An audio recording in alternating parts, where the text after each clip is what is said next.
What's going on, guys? Welcome back to my channel. In today's video, we are going to be bringing you guys the new, and the last OTA of 2023. It's been a fun, fantastic year, and this is going to be the last little change to the game before we get into the brand new year of 2024. With that being said, though, I'm going to go ahead and get basically into this. We're going to be talking about some of the crazy changes, some of the cards that have been just conquering the meta, and there are some cards in this that didn't get touched, and I'm a little sad, but I'm sure in later OTAs of next year, things will probably get touched up on if things still keep occurring. With that being said, before we go ahead and get into this, if you guys can, please don't forget to like and subscribe, and yeah, it means a lot. I work really hard on these videos, and to provide you guys basically minutes of, and to get you guys the best and most helpful information I can give you guys. So we're going to go ahead and get into the first one. Professor X is going to be getting basically nerfed. Basically, he's going to be going from a 5-3, same ability, to a 5-1. Now, I was actually kind of an advocate for this. I thought maybe a 5-2 would have been fine. But the problem with this card right now is that he is just way too good to get out. And, you know, a lot of people nowadays kind of run a lot of things with him. Professor X has been one of the best meta-stapled cards in the current meta for like the last couple of months. Now, I was one of the first people to actually play lockdown decks originally, but I played a Surfer lockdown when High Evo was just a new card, and when he was prevalent, I was actually running that, and that's what made me fall in love with Surfer. But for the most part, he's just kind of been in the best decks. Everyone kind of uses him in Thanos decks now. People even used him in Galactus decks. People were using him in, you know, lockdown decks with Storm and Goliath, and it just was getting pretty bad. And, well, I do think that this is basically going to be very helpful to the card. Basically, hopefully, I mean, I still think people are still going to cheat out power with him. It's really easy to get power with him with cards like Claw, Miss Marvel, Jeff. You know, it's really still, it's nice and easy to hit those locations. I still feel like people will still find a way to use him with his power nerf, but he's just not going to be as impactful without that 2 extra power. So that'll be very interesting. I'm kind of happy to see this because it is getting to a point where people are just cheesing each other now with Professor X, and it's becoming just a race for priority and stuff like that. Werewolf by Night is going to be going from a 3-3 to a 4-4. I know that a lot of people have been kind of saying that Werewolf by Night is kind of just a great card. He's just really hard to deal with, in particularly decks like Darkhawk and like, you know, Loki decks. Now, me personally, I actually never really had a super big problem with Werewolf. I actually don't run into them that often. I feel like he is kind of a card that it does take a little bit of skill because you need to know where you're going to be making him move around. But I guess they're going to be kind of nerfing him a little bit. And I guess he was taking away from some of the other cards in the 3 costs, you know, zones, kind of like Brood and other cards like Maximus and stuff like that. He kind of just was the better of the 3 costs. You know, even cards like Bishop don't see play as much anymore because he is just a better Bishop when you think about it. Plus, he's mobile. So, yeah, that's going to be pretty interesting to see how that's going to play out. Now, I do know that with Werewolf by Night, it is going to be a lot more harder to get him out. I actually felt like he was already kind of hard because playing a 3-cost card like him, you don't really get that benefit until much later. But, yeah. Black Widow is actually going to be going from a 2-1 with a Widow's Bite in hand to a 3-3. This is very interesting. I actually was kind of feeling like Black Widow is kind of like a really good card right now. Now, I've been an advocate for basically, you know, a lot of the Avengers cards are really good. Black Widow's really good. You know, Hawkeye got a buff. Iron Man's just always been a great card. Thor's is still a good 3-cost card. I mean, he's got a lot of viabilities in lockjaw decks. Captain America was never really getting touched upon. So it'll be interesting to see how this plays out, since she is getting a buff, not a buff, but like a power buff, but a cost nerf. It'll be interesting to see how she's played, because it's going to be a little bit more work now for you to put something out and to stop your opponent from drawing. So that'll be interesting. I know that she's been really good in bounce decks and in Darkhawk decks, and they've kind of been one of the better of the decks for a long time. So that is a good change, I think. She went from being just not playable to super playable, and now this will kind of put her in, I think, a more balanced state, but we'll see. It may kill the card, I don't know. But not being able to draw can be pretty frustrating. Martyr is going to be going from a 1/4 to a 1/5. Basically, I guess they're saying here, it's clear that we missed low on Martyr. So we're coming in with a quick buff here. One of our learnings from Martyr has been better gouging the value and simple power, which has been devalued in many recent metagames. Low cost cards are under a lot of pressure to provide power in higher level play. That's a dynamic we're going to continue exploring as we develop future content. I do think that this is cool. I mean, it definitely gives her more of a reason to want to be played versus, you know, why even play her at a 1/4 when Ant-Man kind of did her job? He was just better.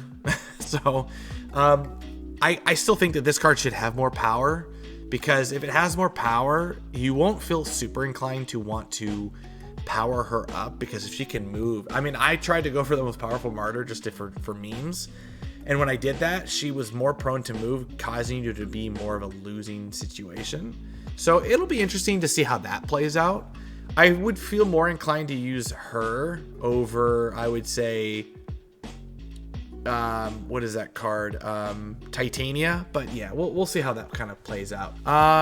So Viper is going to be getting a change. She's going to be going from a 2/3 to a 3/4.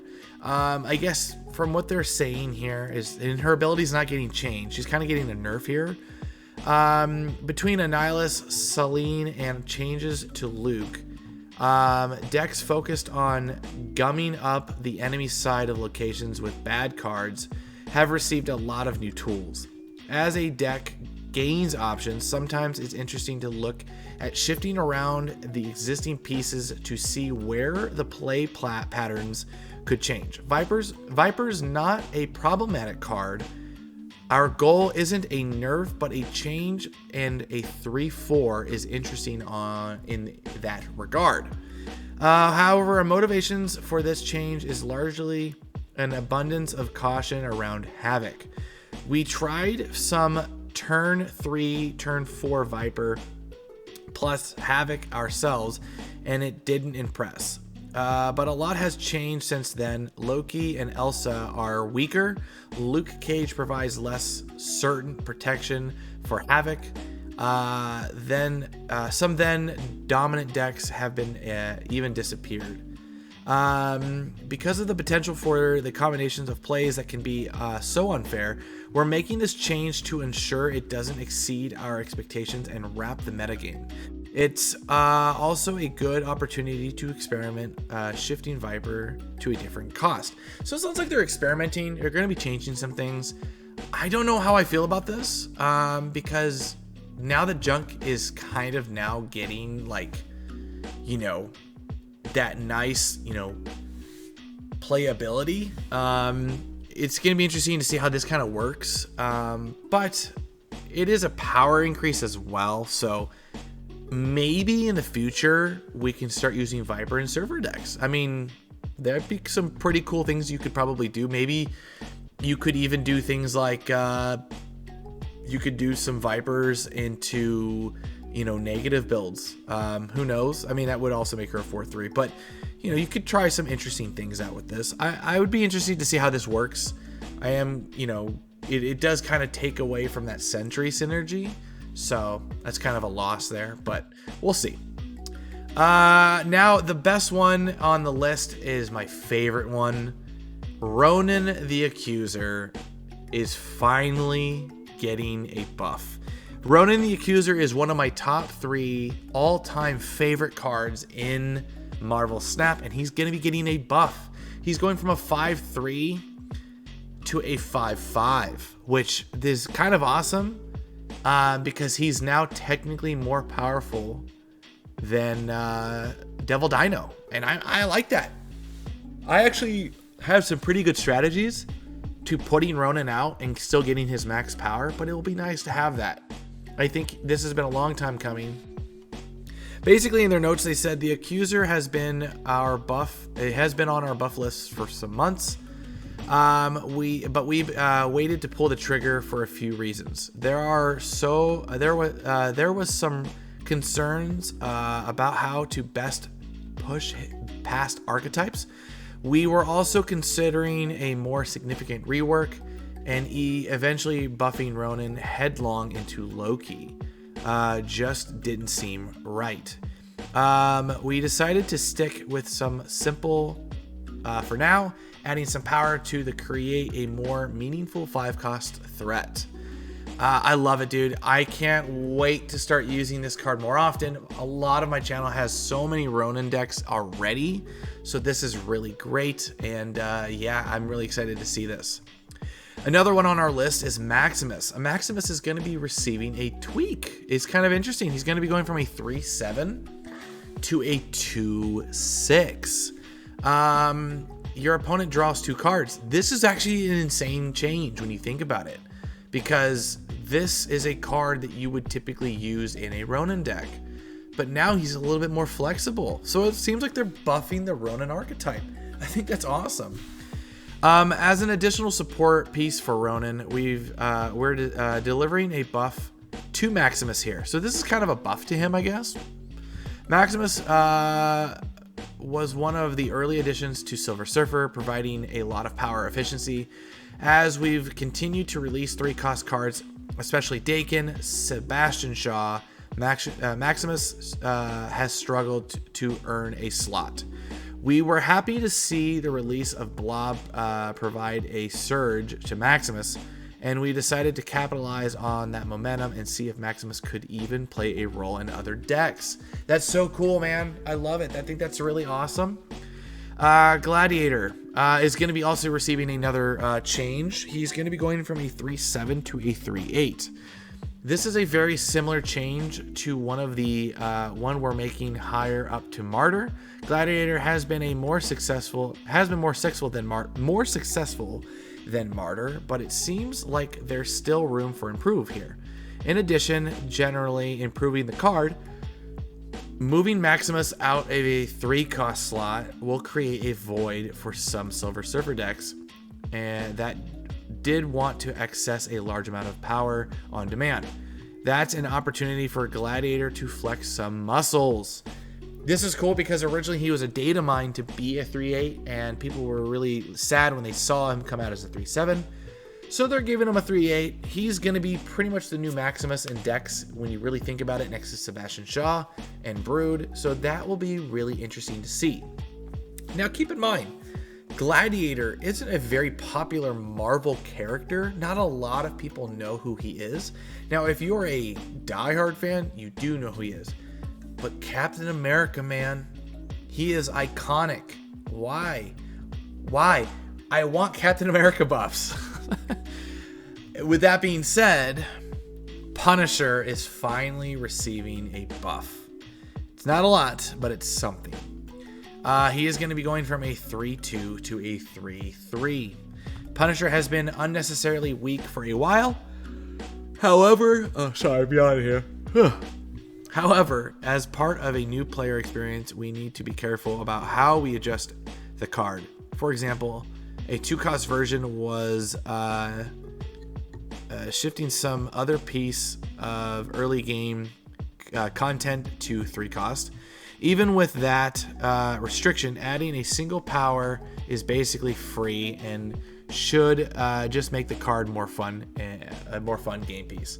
So basically, I guess for newer players, Punisher is a kind of more common card.